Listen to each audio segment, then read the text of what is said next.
So you were charged, you said you weren't charged immediately, right? You were charged only after you filed a police brutality complaint. That's when the charges were officially brought against me. Okay. And do you think that that could have been any kind of like retaliation by the police department? Yes, I do. I think there was retaliation at several levels. I mean, from the time that I was there and they had custody of me for quite a long period of time and then determined that there was no reason to arrest me or bring charges, although in effect I was arrested because they wouldn't let me leave, but that the sergeant in charge wrote or stated that arrest would not be required of me in particular. So from that time until the time that charges were brought, something happened, right, that made them change their mind about that and to go after me. And this was really driven initially by the U of M, which is really sad considering that this was on a campus which has long had a tradition of political activity and free speech, and it's I think really hard for people to quite fathom how this has changed so much in recent times, in other instances besides mine as well, which we might talk about if we get the opportunity tonight. But initially, I did have an interview with the Michigan Daily in which I pointed out that that one of the protesters had been rendered unconscious by the police that night, which is a pretty serious type of police brutality. And then that was the first speaking out that I did about it. And then the next time was when I talked to other people, including the professor of Iranian history, who then wrote an article about it, about the doctor who was there and who witnessed all of these things and who tried to help. And so I think at that point that the idea that there was a doctor who was present who actually witnessed this level of brutality and stated that the person was unconscious might have made them begin to fear that there would be serious repercussions in terms of public relations or in terms of legal things, I don't know what. And then the next thing that happened was that the University of Michigan police, who had previously decided that I didn't have to have charges, in early January, when nothing different had happened except my speaking out, decided to seek warrants against me and against the professor of Iranian history. And initially it was just going to be for disturbing the peace and interfering with an EMT. Then the next thing that happens is suddenly they were seeking felony charges against me, when originally, while they had me in custody, there was nothing that I had done that warranted arrest or charges. It kept getting worse and worse and worse as time went by till they wanted to go after me for a felony.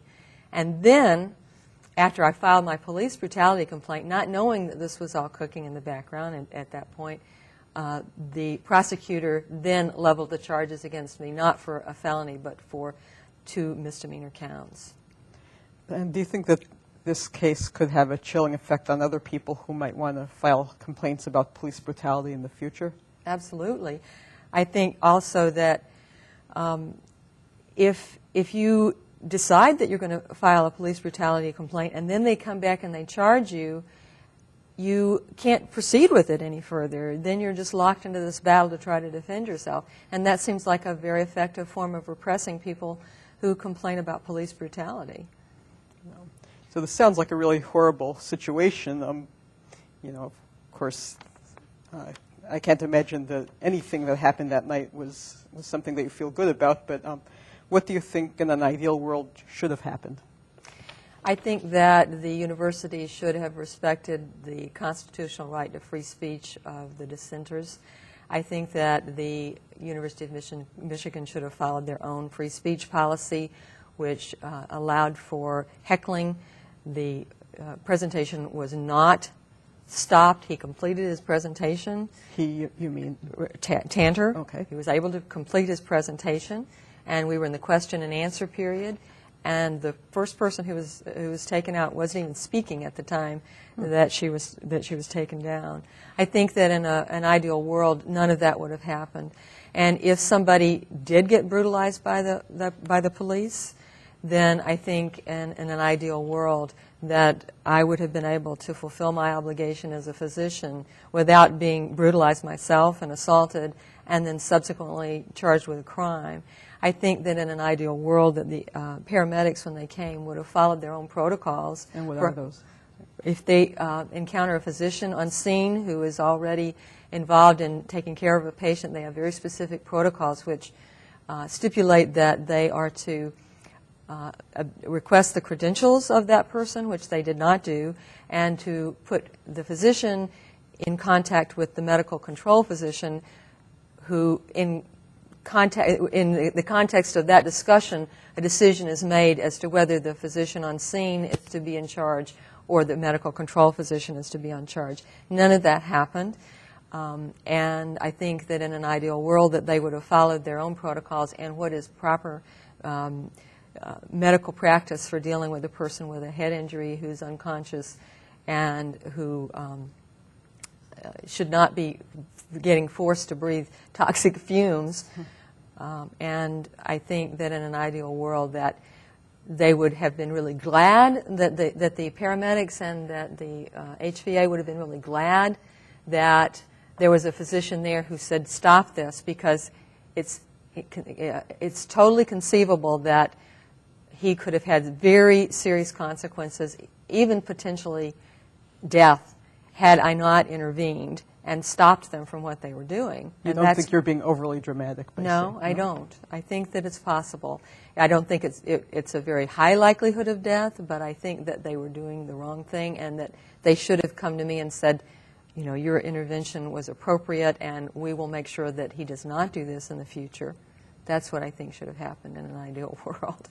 So you were one of the protesters Yes. against, and this gentleman who you intervened on behalf of was also a protester. Yes.